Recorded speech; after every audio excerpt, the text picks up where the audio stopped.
Good evening, students. Class 12th. Topic: redemption of debentures. Method: draw of lots, यानी second method redemption of debentures में। Question number 20th, T S. Grewal. अब draw ए lots का थोड़ा सा stories की सुन लेते हैं। सबसे पहले लॉट का क्या मतलब है। सपोज करो आपके पास इतने डिवेंचर्स हैं और ये डिवेंचर 10,000 है। अब इसने आपने 3 लॉट बना लिए या 4 लॉट बना लिए, तो ये 3 लॉट में जो डिवेंचर आपके इशू हो रहे हैं रिडीम होंगे। तो सपोज करो यहाँ आपने 4,000 डिवेंचर ले लिए, यहाँ 3 ले लिए, ये 4,000 डिवेंचर ले लिए, तो ये 3 लॉट बन गए। राइट, एक पॉइंट तो ये याद रखना है, हमारे क्वेश्चन में जो हम कर रहे हैं उसके अंदर 4 लॉट बनेंगे। नंबर ऑफ डिवेंचर्स यानी ₹20 लाख के डिवेंचर्स हैं और 100 रुपये का एक है। यदि आपको नंबर ऑफ डिवेंचर्स चाहिए नरेशन लिखने के लिए तो 20 लाख डिवाइड बाई 100 कर लो, 0 से 0, तो आपके पास 20,000 डिवेंचर्स बन जाते हैं। इशू की डेट है उसमें 1/4/2013 है, ये इशू की डेट है क्वेश्चन में। रिडीम 4 इंस्टॉलमेंट में और बिगनिंग करना है आपने स्टार्टिंग 31 मार्च 16 से। 31/3/16, 17, 18 और 19, इन 4 डेट को आपने रिडीम करना है। किस में करना है, जो लॉट है वो 4 इक्वल लॉट्स हैं, यानी 20,000 डिवेंचर डिवाइड बाई 4, तो 5,000 डिवेंचर का एक लॉट बन जाता है। और यदि वैल्यू में चेक करें तो 5,000 इंटू 100 रुपये का एक है, तो ये 5 और 5 टाइम 0, तो ये 5 लाख रुपए का एक लॉट बन जाता है। दूसरा पॉइंट, DRR में पैसा कंपनी लीस्ट कितना होना चाहिए सर, 25%, और मोर भी कर सकती है। दूसरा पॉइंट इसमें, ये जो 25% है ये वंस एक बार में दे सकती है, ट्वाइस 2 बार में दे सकती है, यानी टू टाइम में दे सकती है, 2 टाइम में दे सकती है, और मोर ज़्यादा टाइम में भी दे सकती है। लेकिन जिस डेट को आपकी पहली रिडम्पशन आएगी उससे पहले 25% वहाँ पर मेंटेन होना चाहिए। उसके बाद DRI किसका होता है, रिडीमेबल का होता है, ये याद रखना, रिडीमेबल का होता है, और वो 15% रिडीमेबल का होता है। तो जैसे जैसे रिडम्पशन होगी वैसे वैसे आप इसको करेंगे। तो सिंपल है, पहले इशू की एंट्री आपसे मांगी जा रही है, तो आपकी इशू की डेट है 1/4/13 है, तो बैंक अकाउंट डेबिट टू, हमारे क्वेश्चन में परसेंटेज कितना है 8% debenture application and allotment account कितना है 20 लाख। रिडम्पशन किस पर है, एट पार है। दूसरी एंट्री 1/4/13 को 8% debenture application and allotment account debit to 8% debenture account, कितना हो गया 20 लाख। ये भी हो गई। अब इसमें आ रहा है DRR की एंट्री आ रही है, और DRR ने कहा कि 2.5 लाख रुपए 31 मार्च 14 और 15 को भेजा है। तो हम 13 से अब 31/3/14 को सरप्लस,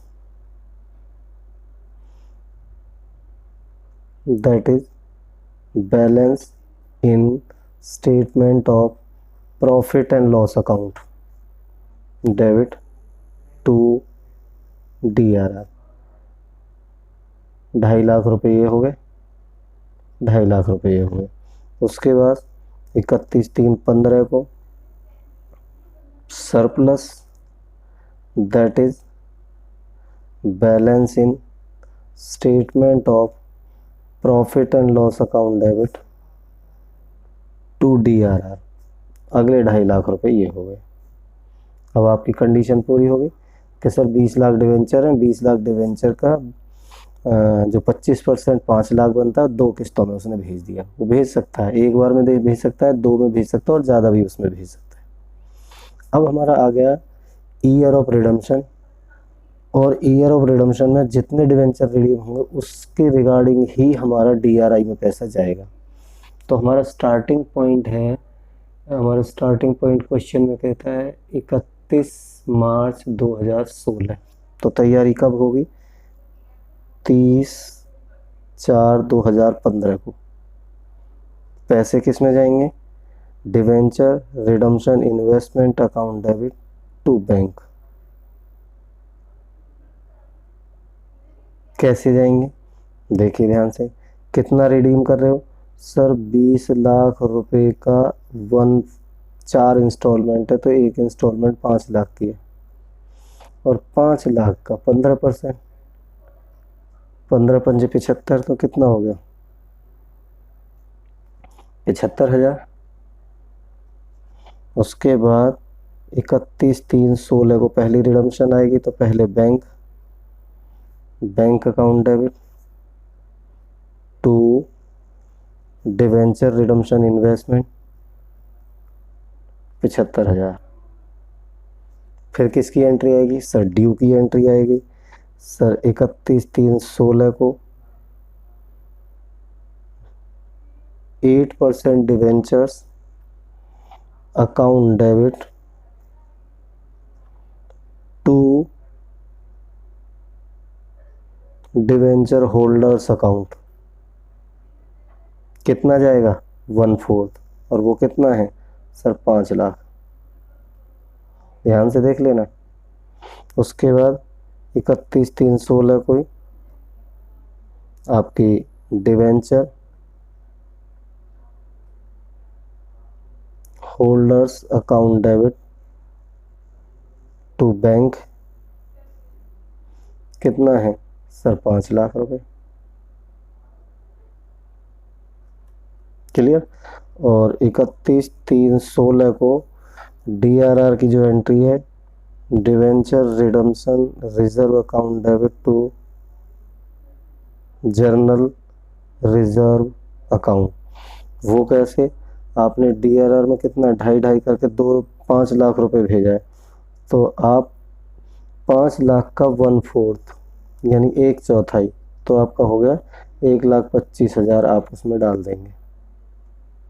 इसका मतलब ये है कि आपने सारे डिवेंचर अभी रिडीम नहीं किए, आपने 25% यानी 4 किस्त बनाई है आपने। एक 5 लाख की किस्त जा रही है, तो 5 लाख 1/4 बनता है 20 लाख का, और DRR का जो 5 लाख है उसका 1/4 1,25,000 बनता है। तो उतना ही GR में भेजेंगे। जब सारे पैसे रिडीम हो जाएंगे तब हम सारे पैसे भेज देते हैं, नहीं तो उसी के प्रपोर्शन में भेजते रहते हैं। ये आपका फर्स्ट ईयर का केस हो गया।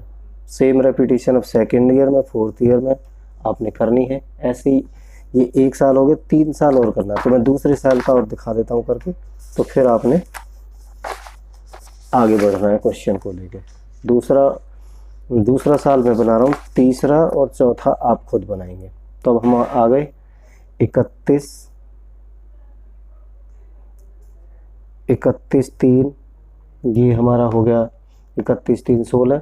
अब हमने 17 की तैयारी करनी है, तो DRR में भेजना है पैसा। DRR में हमारा ऑलरेडी जा चुका है, तो अब DRI के कॉन्सेप्ट में आ जाने, तो वो होता अप्रैल की डेट। तो 30/4/2016 हम 17 की तैयारी कर रहे हैं, तो DRI account debit to bank कितना है? जितना रिडीम होगा। कितना रिडीम होगा? सर 5 लाख। 5 लाख का कितना परसेंट? 15, तो 75,000 रुपये किस में जाएंगे? उसके बाद 31/3/17 को कैश कराएंगे। Sir bank account debit to DRI account, कितना अमाउंट हो गया सर? जितना हमने इन्वेस्ट किया था। अब हम क्या करेंगे, ड्यू की एंट्री बनाएंगे। वो क्या होती है 8%। Debenture account debit to debenture holders account, कितना है सर? 5 लाख। उसके बाद 31/3/17 को debenture holders account debit to bank, कोई प्रीमियम का चक्कर नहीं है सर, 5 लाख रुपए। अब किसका केस रह गया? GR का केस रह गया। 31/3/17 तो debenture redemption reserve account debit to general reserve, कितना जाएगा कि सर 2.5 5 गया था, 5 का 1/4 यानी आपका 1,25,000 इतना, क्योंकि आपने 5 लाख ही रिडीम किया, उसी प्रपोर्शन में आपका ये GR में जाएगा। तो ये 2 साल का केस हो गया, 3 साल का खुद बनाएंगे और 4th ईयर का खुद बनाएंगे। आपका क्वेश्चन यहाँ पर ये पूरा हो जाएगा। अब इसकी असाइनमेंट आएगी आपको, असाइनमेंट आएगी वो करना, उसमें 5 क्वेश्चन होंगे। इसका मतलब ये हो गया 20 क्वेश्चन ये हो गया, 21 आप खुद करोगे और उसके बाद असाइनमेंट जिसमें 5 क्वेश्चन आएंगे। Okay, thank you very much.